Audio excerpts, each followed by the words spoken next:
A viatura chega e ela corre em direção aos policiais. Mesmo cercado, o agressor continua avançando com a faca. Os militares têm poucos segundos para decidir. E quando tudo parecia acabado, a própria vítima da violência doméstica grita aos policiais: "Vocês são assassinos!" Fique comigo até o final e você vai entender por que isso aconteceu. Fala Steve, eu sou o Operador Anônimo. Aqui nós analisamos a ocorrência sob ótica da técnica, da legislação e da experiência profissional. O objetivo deste canal não é defender um policial a qualquer custo, porém também não é condená-los a partir de um único corte ou sem entender os fatos. É analisar cada ocorrência como ela realmente começou, porque uma decisão tomada em poucos segundos pode ser julgada durante anos. Mas quem julga depois tem um privilégio que esses policiais não tiveram: o tempo. O caso aconteceu em Campinas, interior de São Paulo. Em plena luz do dia, uma mulher era perseguida pelo seu companheiro armado de uma faca. Mas antes de qualquer conclusão, eu quero que você assista o vídeo na íntegra. Depois, nós vamos juntos reconstruir essa ocorrência, segundo a segundo, e entender a tomada de decisão dos policiais e o porquê daquela decisão.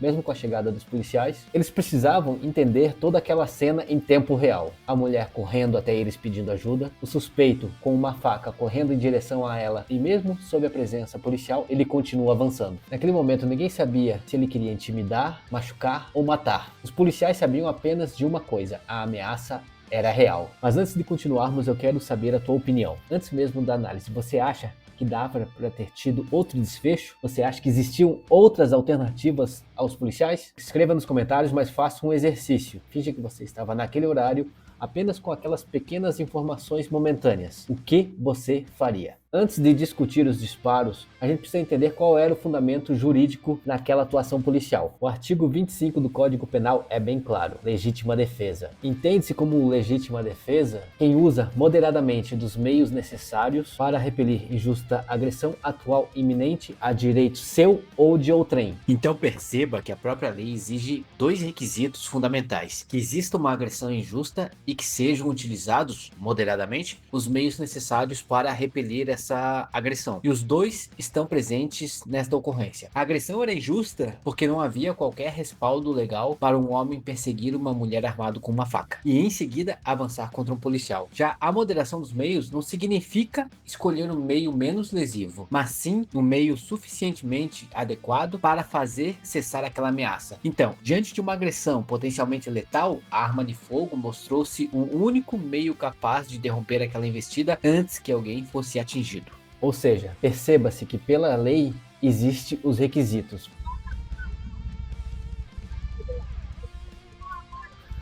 A polícia chega e vê aquela cena que eu narrei, né, e que vocês estão vendo.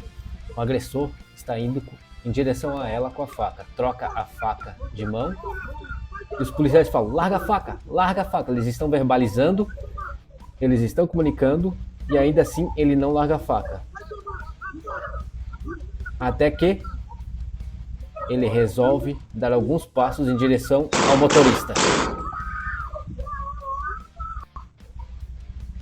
Inicialmente o agressor perseguia a própria companheira com uma faca. Nesse momento a atuação policial estava amplamente amparada pela legítima defesa de terceiros, no caso a companheira. Mas existe um pequeno detalhe que muda completamente a ocorrência.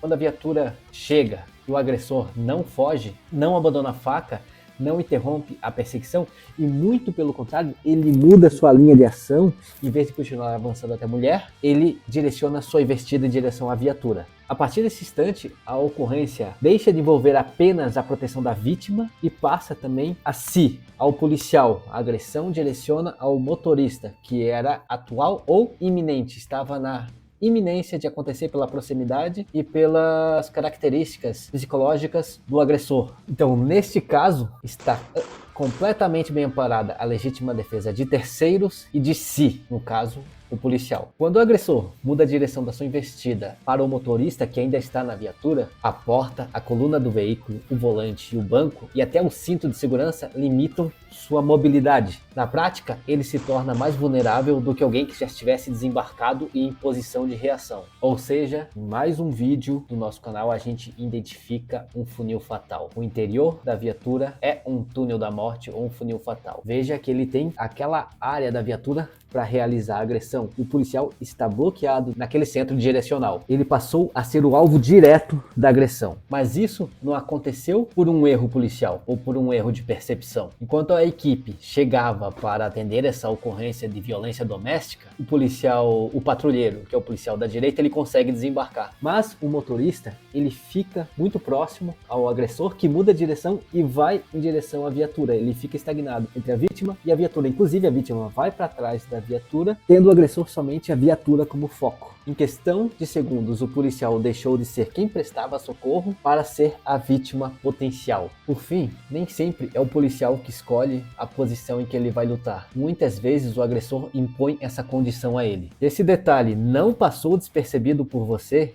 Escreva uma palavra só nos comentários. Detalhe, eu quero saber quantas pessoas perceberam isso antes da minha análise. Outro comentário que é muito comum a gente ouvir ou ler nesses casos específicos, mas eles não poderiam ter outra alternativa? Essa dúvida nasce de um mito bastante difundido. Muita gente acredita que o policial é obrigado a seguir uma sequência fixa. Primeiro conversar, depois conter, depois utilizar equipamentos de menor potencial ofensivo. Na prática, não funciona assim. É o agressor que mostra para os policiais em que nível do uso progressivo da força ele vai ter que agir naquele momento. E naquele momento, os policiais tinham agressão letal, ameaça iminente letal. Para isso, a resposta é resposta letal. Quanto maior o risco, maior pode ser o nível de força empregado. Quando existe um risco concreto de morte ou de grave lesão, a resposta precisa ser compatível com esse risco. Além desse risco, a gente tinha ainda um fator nessa ocorrência que torna a decisão ainda mais evidente: o tempo. Os policiais tinham segundos para decidir se a vítima teria sua vida ceifada ou o policial teria sua vida ceifada. E eles agiram no momento e na proporção correta.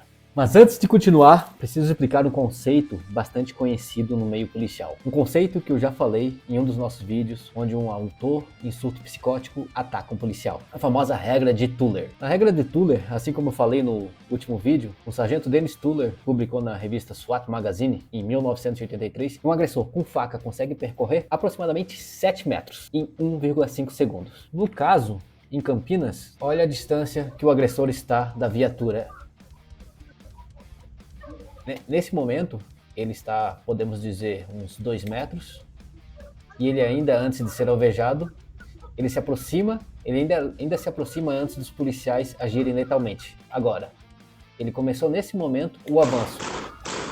Ele chegou a se aproximar em menos de 1,5 metro do motorista da viatura. Ou seja, aqui nós não estamos falando nem de 7 metros. Quando os disparos acontecem, o agressor já está praticamente em cima do policial, muito abaixo daquela linha considerada crítica para o sargento Dennis Tuller, que a gente já falou que ainda assim não é aplicável à vida real. Nesse cenário de curta distância, o problema deixa de ser a distância e passa a ser o tempo. Existe um princípio ensinado em praticamente qualquer curso de defesa policial, e quem inicia a ação possui a vantagem sobre quem reage. O agressor, quando escolheu atacar, o policial precisou perceber essa ameaça antecipadamente, interpretar o que estava acontecendo e em milissegundos tomar uma decisão e reagir. Some isso então ao fato do policial não ter nem conseguido desembarcar da viatura. Perceba que não era uma disputa de velocidade, era uma disputa de iniciativa. Quem ia conseguir agredir o outro primeiro? Esperar alguns segundos não aumentaria a segurança. Pelo contrário, poderia significar que o agressor avançaria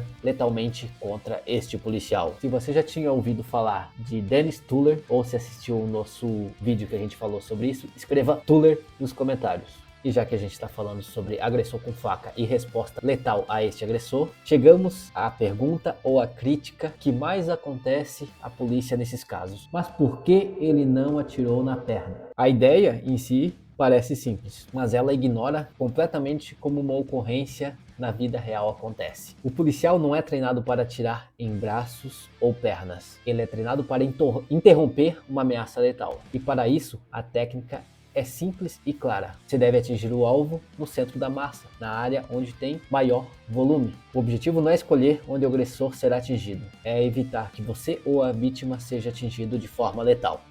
Agora veja nessa ocorrência, um agressor em movimento, uma vítima tentando escapar e um policial dentro da viatura. Tudo acontece em segundos. Nessas condições, tentar acertar um membro não aumenta a segurança, muito pelo contrário, diminui a probabilidade de interromper a ameaça. E dentro do tiro na perna ainda existe um outro pequeno mito. Muita gente acredita que um tiro na perna é um tiro sem risco, mas a região da perna, da coxa, possui grandes vasos sanguíneos, como a artéria femoral, e se um disparo atingir essa região, haverá um sangramento massivo e o resultado será fatal. Quem pede tiro na perna continua pedindo disparo de arma de fogo. A diferença é que com um tiro na perna a gente tem uma probabilidade muito, mas muito menor de interromper a agressão e maior probabilidade de falhar, e com isso de outras pessoas serem vítimas letais. Se você já ouviu alguém falar que era só atirar na perna, compartilha esse vídeo com essa pessoa. Tenho certeza que essa análise fará ela enxergar isso de outra maneira. Lembra da promessa que eu fiz no começo do vídeo? Eu disse que no final você entenderia por que a vítima chamou esses policiais de assassino. Agora você já tem todas as peças do quebra-cabeça. Você viu que os policiais foram atender uma violência doméstica, viu que o agressor continuou avançando mesmo com a presença da viatura, dos policiais. Você entendeu o fundamento jurídico de legítima defesa. Você percebeu que não existia outra opção na pirâmide do uso da força, já havia uma agressão letal, então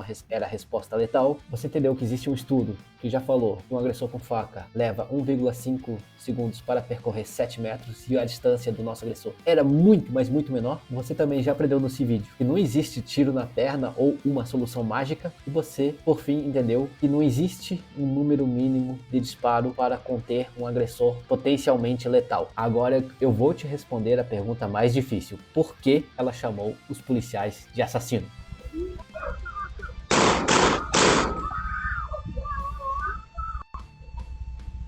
Estão malucos?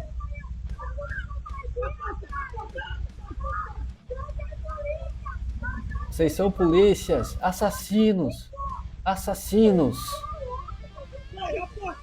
Quem nunca atendeu uma ocorrência de violência doméstica tende a imaginar que a vítima vai reagir de forma lógica. Infelizmente, a realidade é muito mais complexa. Relações marcadas por abuso, frequentemente envolvendo manipulação, dependência emocional e muitas vezes dependência financeira, tudo isso cria um vínculo psicológico extremamente difícil de romper. Por isso, não é incomum logo após a ação policial, a vítima apresente reações aparentemente contraditórias, ou até proteger quem, minutos antes, colocava sua vida em risco. Não significa que a agressão deixou de ser real, significa apenas que o trauma não termina quando a ocorrência acaba. E é exatamente por isso que a decisão policial não pode ser baseada na reação emocional que surgirá depois. Ela precisa ser baseada no nível de ameaça que existe naquele momento. Existe uma frase que resume muito bem a realidade do serviço policial. Na rua, existe uma linha muito tênue entre ser chamado de herói e ser chamado de assassino. E às vezes, essa linha é cruzada